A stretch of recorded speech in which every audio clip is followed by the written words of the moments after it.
व्यंग्य सम्राट हरिशंकर परसाई जी की रचना कर कमल हो गए। पिछले महीने से अपने हाथ भी कमल हो गए हैं। मेरे पास 3 कॉलेजों के समारोहों के निमंत्रण पत्र रखे हैं, जिनमें श्रीमान या श्रीमती जी से कहा गया है कि उद्घाटन इस अकिंचन के कर कमलों से होगा। यह मैं कर भी आया। चरण कमलों से मंच पर चढ़ा, कमल नयनों से लोगों को देखा, कर कमल से फीता काटा और मुख कमल से भाषण दे डाला। उन लोगों ने सिर्फ हाथों को कमल कहा था, मैंने शरीर भर को कमल बना लिया। ऐसा देवताओं का होता था। राम के तो नाखून तक कमल के थे।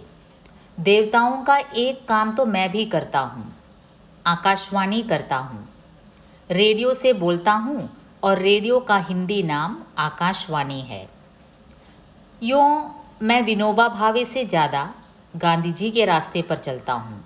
जिस रास्ते से रोज़ निकलता हूँ उसका नाम ही महात्मा गांधी मार्ग है। नाम से आदमी तर जाता है, उल्टे नाम तक से तर जाता है। कोई मरा मरा चिल्ला रहा था तो राम ने उसे सीधा स्वर्ग भेज दिया। बड़े आदमी छोटा एहसान करके प्रोपेगेंडा स्टंट साधते हैं। वैष्णव इस स्टंट को समझते ही नहीं और स्तुति गाने लगे। मेरे एक दोस्त के कर भी कमल हो गए हैं, मुझसे कुछ बेहतर क्वालिटी के, क्योंकि वे 5 उद्घाटन इस मौसम में कर चुके हैं। वे मेरे हाथ उलट पलट कर देखते हैं और मैं उनके देखता हूँ, और वे कहते हैं, यार दोनों के हाथ एकाएक कमल कैसे हो गए? यह क्या बात है? सचमुच यह बात क्या है? मैंने भरसक कोशिश की है कि हाथ कमल न हो जाएं। हथेली पर मैंने कांटे बोए हैं, मगर न जाने क्या हुआ कि कर एकाएक कमल हो गए। अब मैं परेशान हूँ। जिनके हाथ मुझसे पहले कमल हो गए थे उनकी दुर्दशा मैं देख रहा हूँ। वे कर कमलों से उद्घाटन करने जाते हैं और मुख कमल खोलते हैं तो माइक की तबीयत चांटा जड़ देने की होती है। अभी वह जब्त किए हैं, पर एक वक्त ऐसा आएगा जब माइक मुख कमल में घुसकर टेटरी बंद कर देता। पर कमल वाले मुंह खोलते हैं कि लड़के चिल्लाते हैं, भाषण नहीं नौकरी दो। वे संभल कर कहते हैं, यह देश तुम युवकों का है। लड़के चिल्लाते हैं, बकवास बंद करो। वे कहते हैं, इस देश का तुम्हें निर्माण करना है। लड़के कहते हैं, चुप रह बे। वे कहते हैं, हमें तुमसे बड़ी बड़ी आशाएं हैं। लड़के चिल्लाते हैं, शट अप। फिर घेराव, नारे, जूता फेंका और कभी पिटाई भी। ये कमल अब कॉलेजों में जाने से डरने लगे हैं। उद्घाटन करने वालों का टोटा पड़ने लगा था। जूता मारने का कमल तो चाहिए ही। अब मुझ जैसे लोगों के कर कमल बना दिए गए हैं। सार्वजनिक जिंदगी में एक ऐसा वक्त आता है जब आदमी कमल हो जाता है। फिर ऐसा वक्त आता है जब कमल पर जूते पड़ते हैं।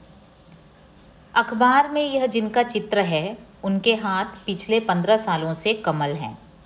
सैकड़ों निमंत्रण पत्र इसके प्रमाण हैं। कल ही एक विश्वविद्यालय में अच्छी अच्छी बातें कहते हुए वे पिट गए। आजकल देख रहा हूँ कि अच्छी बातें कहने वाले ज़्यादा पिट रहे हैं। अब अच्छी बातें कहने का हक किसी को लोग देना नहीं चाहते। जिस देश में अच्छी बातें कहने से आदमी पिट जाए, उसमें अच्छी बात कहने वालों ने क्या गजब न किया होगा। कल मुख कमल से अच्छी बातें कहते हुए जो पिट गए थे, वे इस चित्र में मुस्कुराते हुए पालम हवाई अड्डे पर विदेशी अतिथि का स्वागत कर रहे हैं।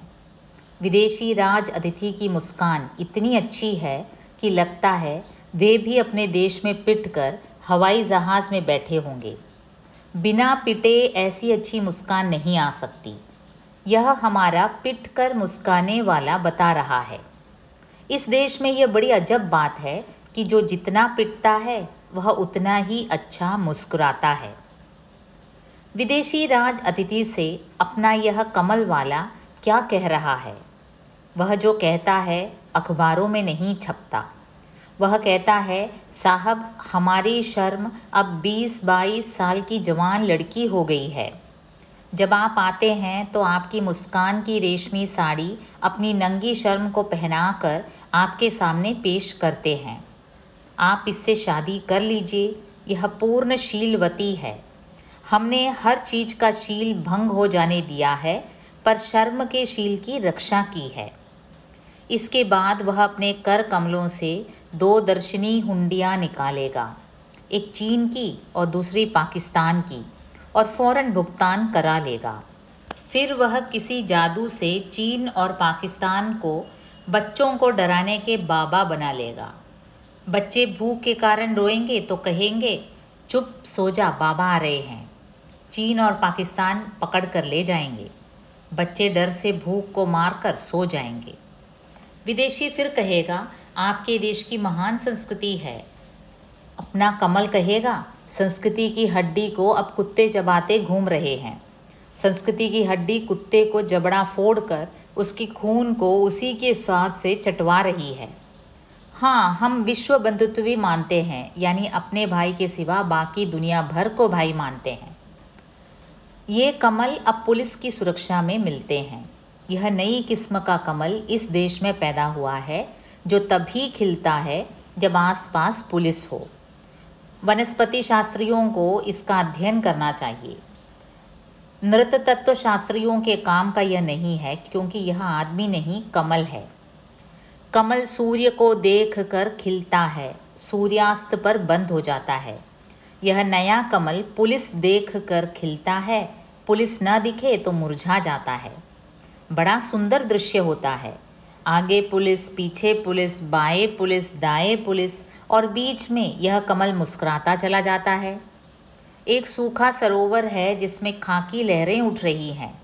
खाकी लहरों के बीच यह कमल खिलता है। जब लोग करों को कमल बनाने पर तुले ही हैं तो अपने बारे में चिंता हो गई है। कैसे यह रोल निभेगा?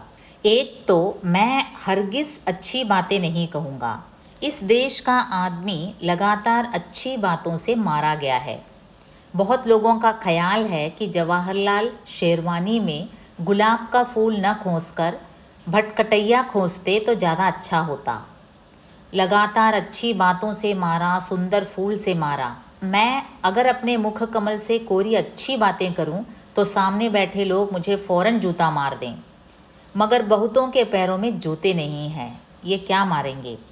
संविधान में जूते मारने का बुनियादी अधिकार तो होना ही चाहिए। आदमी के पेट में अन्न न हो, शरीर पर कपड़े न हो, पर पाँवों में जूता ज़रूर होना चाहिए, जिससे वह जब चाहे बुनियादी अधिकार का उपयोग कर सके। मैं कोई अच्छी बात नहीं कहता। मैं तो उद्घाटन को भी बुरा शब्द मानता हूँ। साहित्य में जो अपने को विद्रोही पीढ़ी कहती है, उसके एक संकलन का उद्घाटन करने के लिए मुझे बुला लिया गया था। मैंने देखा वैसा ही सुनहला निमंत्रण पत्र, उसमें वही उपस्थिति में शोभा बढ़ाने की बात, पुस्तक पर रंगीन कागज़ और उस पर बंधा वही रेशमी पीला फीता। इसमें विद्रोही पीढ़ीपन कहाँ है? मैंने माइक हाथ में लेते ही कहा, विद्रोही पीढ़ी का उद्घाटन समारोह नहीं, विस्फोटन समारोह होना चाहिए। निमंत्रण पत्र पर होना चाहिए, हमारे काव्य संकलन का विस्फोटन अमुक वक्त पर होगा। तुम्हें आना हो तो आओ, वरना ऐसी तैसी कराओ। यह बात तरनों को अच्छी लगी। बात अच्छी नहीं है ना? सफल कमल होने की मैं पूरी कोशिश करूँगा। सारे हथकड़े सीखूँगा। गुरुओं की कमी नहीं है। एक गुरु को मैंने पिछले साल पा लिया। वे मेरे शहर में एक समारोह का उद्घाटन कर रहे थे। बहुत भाव विभोर होकर बोले, आहा जबलपुर पुण्य भूमि है। यहाँ की मिट्टी में इतिहास बिखरा पड़ा है। यहाँ की धूल चंदन है, मैं उसे मस्तक से लगाता हूँ। उन्होंने जेब से धूल की पुड़िया निकाली और कपाल पर लगा ली। साहब पूरा हॉल मुग्ध हो गया और उन्होंने घंटे भर भाषण खींच दिया। मैं उनके पीछे लग गया।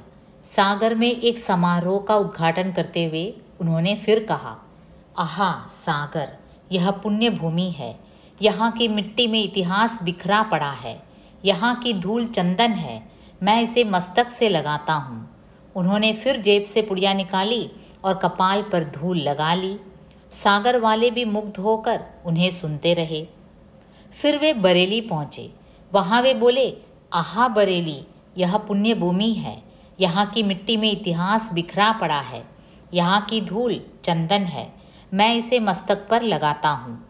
पुड़िया निकाल कर फिर उन्होंने धूल लगा ली। वे घर से धूल की पुड़िया जेब में डालकर चलते हैं। यह गुरु अच्छा है, मगर यह गुरु के नगर में फेल हो जाता है। शिव कुमार बताता है कि मैं उन्हीं गुरु के शहर गया हुआ था। समारोह की अध्यक्षता वही कर रहे थे। मैंने भावुकता से कहा, आहा, यह नगरी पुण्य भूमि है। इसकी मिट्टी में इतिहास बिखरा पड़ा है। लोग हंसने लगे। मैं पुड़िया निकालकर कपाल पर धूल लगा ही नहीं सका। तरकीबें कई हैं। एक तरकीब हर मौके पर काम नहीं करती। तरकीबें मुझे भी बहुत आती हैं, पर मेरे मित्र फिर कहते हैं, अपने हाथ एकाएक कमल कैसे हो गए? आखिर यह क्या हो गया? वे ही सोच कर जवाब देते हैं, हम लोग बुद्धिजीवी हैं। बुद्धिजीवी का रुतबा बढ़ रहा है। हाँ, बढ़ तो रहा है। इस देश के बुद्धिजीवी सब शेर हैं, पर वे सियारों की बारात में बैंड बजाते हैं।